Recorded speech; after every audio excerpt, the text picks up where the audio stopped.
بسم اللہ الرحمن الرحیم۔ السلام علیکم۔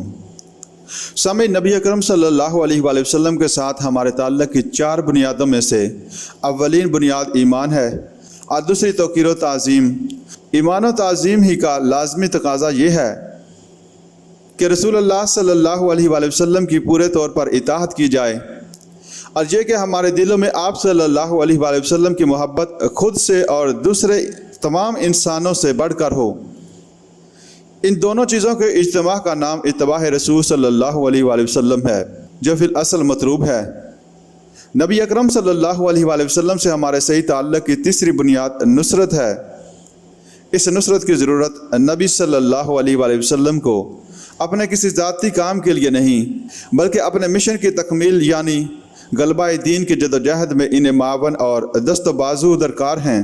ان حضور صلی اللہ علیہ وآلہ وسلم کی حیات طیبہ میں آپ صلی اللہ علیہ وآلہ وسلم کے مقصد بعثت کی تکمیل ایک درجے میں ہوئی، یعنی جزیرہ نمائے عرب کی حد تک، حالانکہ آپ صلی اللہ علیہ وآلہ وسلم کی بعثت کل روح ارضی کے تمام انسانوں کے لیے ہے۔ وسیع تر سطح پر دعوت و تبلیغ کا کام اور پورے کرۂ ارضی پر غلبہ دین کا مشن ہنوز شرمندہ تکمیل ہے۔ یہ قرض امت کے ذمہ ہے۔ اس مشن کی تکمیل کا بوجھ امت کے کندھوں پر ہے۔ یہ امانت نبی اکرم صلی اللہ علیہ وآلہ وسلم کی طرف سے ہر اس شخص کی طرف منتقل ہوئی ہے جو رسول اللہ صلی اللہ علیہ وآلہ وسلم کے دامن سے وابستہ ہے، اور آپ صلی اللہ علیہ وآلہ وسلم کا نام لیوا ہے۔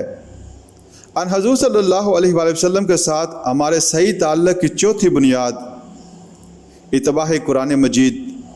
اس آخری بنیاد میں ہمارے لیے اس طریقہ کار کی طرف بھی رہنمائی کر دی گئی جس پر کاربند ہو کر دعوت اللہ کا فریضہ اور تواصی بالحق کی ذمہ داری ادا کرنی ہے۔